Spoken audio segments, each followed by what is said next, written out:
They laughed when I was broke. They called me worthless, a joke, a failure. But now, I own a beautiful house. My proudest achievement. And guess who came crawling back, begging me to give it up, for my brother? Let me tell you how I turned their mockery into the sweetest revenge they never saw coming. If you've ever dreamed of turning pain into power, of making your doubters eat their words, you're in the right place. Hit that subscribe button, smash that like, and drop a comment if you've ever wanted to show someone exactly what you're capable of. Let's dive right into this story of poetic justice. I still remember the way my mother's face twisted in disgust when I told her I'd lost my job. My father didn't even bother to look up from his newspaper. My brother, oh, he just laughed, a sharp, echoing sound that still rings in my ears sometimes. Wow, he snorted. I guess you really are the family disappointment, huh? Those words felt like acid on my skin. But what hurt more was the way the rest of the family agreed. They didn't just ignore me. They made me the butt of every joke at the dinner table. While my brother bragged about his big dreams and future plans, they clapped and cheered him on like he was already a celebrity. Meanwhile, I sat there, a silent ghost at my own family gatherings. I moved out soon after. I rented the cheapest room I could find. The walls were so thin I could hear every argument from the couple next door. The roof leaked so badly during storms that I had to set up pots and pans just to keep my mattress dry. It was humiliating. Some nights, I'd lie awake staring at the water-stained ceiling, replaying every cruel word they'd thrown at me. My body would feel heavy, my chest tight with anger and regret. But inside, something else was burning too. A small, stubborn flame that refused to die. I started taking on any work I could find. Cleaning offices at night, stocking grocery shelves before dawn, tutoring kids in the afternoon. My hands cracked and bled from the physical labor. My legs ached so badly I'd limp to bed. But every time I got a paycheck, no matter how small, I felt a tiny surge of pride. Slowly I started learning new skills. Online courses on coding, marketing, anything I could get my hands on for free or cheap. I taught myself to budget every single dollar, to stretch a single meal into two, to invest a little here and there. Meanwhile, my family barely checked in. When they did, it was only to gloat about my brother's latest accomplishments. He failed upward, bouncing from one failed startup idea to another, always propped up by my parents' money and unwavering support. Years passed. Kept working. Every moment they laughed at me played in my mind like a broken record, fueling me forward. I never told them how close I was to breaking down some nights, how close I was to giving up. But I didn't. Eventually, my efforts started paying off. I landed a solid remote job in tech, started freelancing on the side, and kept saving. After nearly a decade of clawing my way up from nothing, I did what none of them thought possible. I bought my own house. It wasn't just a house. It was a symbol. A fortress built from my tears, my sacrifices, my unwavering belief in myself when no one else would even look me in the eye. I remember walking into the empty living room the first day, feeling the echo of my footsteps on the polished wooden floor. I laughed, a laugh so loud and full that it startled me. It wasn't the broken, bitter laugh of my brother. It was pure triumph. Few weeks later they came knocking. My brother had finally failed one too many times, burning through all the money my parents had thrown at him. He had debts, no savings, and his fancy future had crumbled into dust. They stood at my doorstep, looking smaller than I'd ever seen them. My mother's voice shook as she said, "You have a house now, maybe you can let your brother live here. He needs it more than you." My father cleared his throat, avoiding my eyes. My brother just stood there, arms crossed, acting like he still deserved everything by default. I felt my heart slow, each beat loud and steady. I looked around at my house. The walls I painted, the furniture I bought, the kitchen where I cooked my first proper meal in years. Every corner whispered the story of how hard I fought to get here. I took a deep breath. The old me might have caved, desperate for scraps of their approval. But that person was gone. "Let him move in," asked slowly. "You mean give up my home, the one I worked for while you all laughed at me?" Silence. My mother tried to stammer out excuses. We didn't mean to. But I raised my hand, stopping her cold. No. You made your choices. You bet on him. You left me to rot. This house is mine and it stays mine. I owe him, and all of you, nothing. The look on their faces was priceless. My brother's jaw dropped open, eyes wide with shock. My father's face turned red, veins pulsing in his forehead. My mother started crying, wailing about family duty and forgiveness. But I felt nothing but peace. It was like a giant weight had been lifted from my chest. I wasn't just saying no to giving up my house. I was saying no to the years of disrespect, the neglect, the cruelty. I watched them walk away, my brother muttering curses under his breath, my mother sobbing into her hands. They left, smaller and weaker than ever before. That day, I finally understood the power of self-worth. It wasn't just about owning a house. It was about owning my story. About standing tall after years of being crushed under their expectations and insults. While they returned to their fragile bubble, I stood in my doorway, breathing in the quiet air of my own hard-earned freedom. My house, my life, my victory. I didn't need their approval anymore. I had something far better. My own pride, my peace, and the knowledge that I had built everything from the ground up, brick by brick, hour by hour, tear by tear. Sometimes the sweetest revenge isn't about destroying someone else. It's about building yourself so high that they can't reach you anymore. It's about proving, not to them but to yourself, that you were always... When I hit rock bottom, my own family didn't just abandon me. They laughed, mocked, and called me worthless. Years later, I bought my dream house all on my own. And guess what? That same family came knocking, begging me to hand it over to my brother.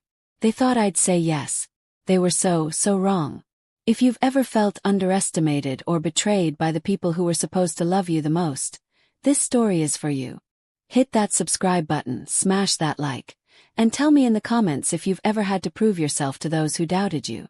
Let's dive into this revenge story, one that's as cold as it is satisfying. I grew up in a house where love felt like a currency, and I was always broke. My brother, Adam, was the family's golden boy from day one. He was the miracle child, the one who could do no wrong. Every scraped knee of his was a tragedy. Every bad grade was someone else's fault. Meanwhile, I was the problem child. Quiet, awkward, always reading books instead of playing soccer outside. From a young age, I learned that no matter what I did, it wouldn't be enough. If I brought home an A, they'd say, "Well, Adam got an A+." If I won a small competition, they'd shrug and change the subject to Adam's new hobby. When I graduated college, I was full of hope. I thought, maybe now they'll see me. But after I lost my first job during a round of layoffs, my father didn't even pretend to comfort me. He leaned back in his chair, looked me dead in the eye and said, "Told you. You never had it in you." Adam stood nearby, smirking. "Bro, you always were the weak one," he said, tossing his car keys in his hand, about to drive off in the new sedan my parents had bought him for working so hard on his startup idea, which at that point had already failed twice. It hurt like hell. The people who were supposed to be my safety net had turned into my biggest critics. When I left, it wasn't a dramatic, door-slamming moment. It was quiet. I packed what little I had into 2 bags and walked out without a word. No one tried to stop me. No one even looked up from the dinner table. I found the cheapest room I could afford, a narrow, moldy space in a run-down building. I remember lying on the floor my first night there, listening to rats scurrying in the walls. I felt worthless, discarded, and so deeply alone that it made my bones ache. But here's what they didn't see. Every time they mocked me, a small ember inside me glowed brighter. While they thought they were breaking me down, they were unknowingly forging a fire so strong it would one day blind them. I started taking any work I could get. Night shifts in a grimy warehouse, cleaning public toilets, delivering food on a broken-down bike. Every day was a grind, my muscles burning, my stomach often empty. But every dollar I saved was a tiny victory. I felt like I was clawing up a mountain with bloody fingernails, but at least it was my mountain. I started teaching myself programming and design at night on an old second-hand laptop that overheated if I left it on for more than an hour. I sold small web design gigs online, sometimes earning as little as $30 for projects that took me days. But I kept going. Meanwhile, Adam was burning through money like it grew on trees. Failed business after failed business. Each time my parents bailed him out, praising his entrepreneurial spirit. They told neighbors proudly that he was on the brink of something big. Years passed. My skin grew thicker, my resolve stronger. I watched as my friends moved on with their lives, some marrying, some buying homes, while I was stuck in a damp room trying to convince clients to pay me on time. Then, finally, something clicked. A few of my freelance projects gained traction. One of them turned into a small but steady business. I started hiring part-time help. I rented a tiny office. Slowly, the debts shrank and my savings grew. When I finally had enough for a down payment on a house, I felt like I was breathing real air for the first time in years. The house wasn't a mansion, but it was mine. 3 bedrooms, a sunny little backyard, and a kitchen big enough to finally cook real meals instead of instant noodles. On move-in day, I dropped to my knees in the empty living room and just cried. Not from sadness, but from the overwhelming release of everything I had been holding inside for so long.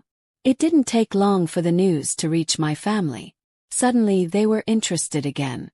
I started getting texts from my mom. "How have you been? We should come visit." My father sent a stiff, formal email asking if I needed advice on homeownership. Adam didn't bother pretending. He called me, acting friendly, fishing for details.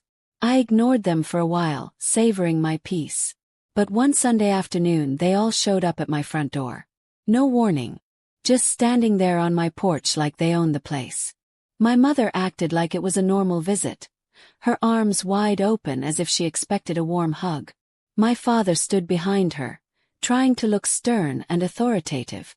Adam leaned against the railing, sunglasses on, smirking as usual. They barely stepped inside before the true reason for their visit spilled out. Adam had once again run his latest big idea into the ground. He was deep in debt, creditors were threatening legal action, and he had nowhere to stay. My parents, of course, had bailed him out so many times they had drained their retirement savings. They wanted me, the worthless, good-for-nothing black sheep, to give up my house so Adam could get back on his feet. I stood there, listening silently as my mother sobbed, as my father tried to spin it as a family responsibility, as Adam looked around my house like he was already mentally redecorating it. I felt my heartbeat slow. I looked at the photos I had put up, the empty walls that I had gradually filled with snapshots of sunsets, my first finished website, small Polaroids of the few friends who had stuck by me. This wasn't just a house. It was a museum of my journey, my pain, my quiet triumphs. My mother sniffled and said, "We always knew you had potential. We're so proud. But you know your brother has always struggled.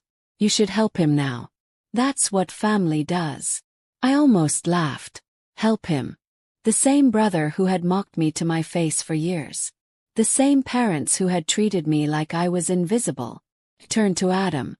"Do you remember what you said to me when I lost my job?" I asked him calmly. He shifted uncomfortably, avoiding my eyes. "Bro, that was ages ago. We were kids." "No," I interrupted. "You called me weak. You said I'd never make it." He opened his mouth, but no words came out. Then I turned to my parents. "You all made your choices. You put everything into him and left me to rot. You gambled and lost. That's not my problem to fix." Silence. My mother looked like she'd been slapped. My father's face twisted with rage. Adam just stood there, stunned, as if the idea of someone saying no to him had never even crossed his mind. I continued, my voice firm and steady. "This house is mine. Every inch of it is built from my pain, my sweat, my sacrifices. You don't get to claim it now. Not ever." My mother started crying again, reaching for me. "Please, we're family. We need to stick together." I stepped back. Family isn't just blood. It's the people who support you when you have nothing. The people who believe in you when no one else does. You all made it clear I was never part of that. They stood there in stunned silence as I opened the front door wide and gestured for them to leave. One by one, they shuffled out, heads bowed, their once smug energy replaced by stunned defeat. Adam turned to look back one last time, but I closed the door firmly behind them. I stood there for a long moment, leaning against the door, listening to the fading sounds of their footsteps down the path. The quiet of the house wrapped around me like a warm blanket. That was the moment I truly understood what freedom felt like. I didn't just keep my house. I kept my dignity, my identity, my hard-won pride. I went into the kitchen, brewed myself a strong cup of coffee, and sat on my porch as the sun set. I watched the orange and purple sky and felt a deep, calm satisfaction settle over me. The house glowed in the fading light, every corner echoing my silent victories. The boy they called worthless had built a fortress so strong that not even their manipulative guilt trips could shake it. Sometimes the best revenge isn't yelling or fighting back. It's becoming so strong and self-reliant that the people who doubted you can't even reach your level. Success on your own terms is the ultimate payback. If you felt that sense of justice deep in your bones, smash that like button right now. Tell me in the comments. What would you have done if your family asked you to give up everything you worked for? And don't forget to subscribe for more stories where karma shows up, uninvited and unstoppable. Thanks for watching, and remember, your worth is defined by you, not by those who never saw your value.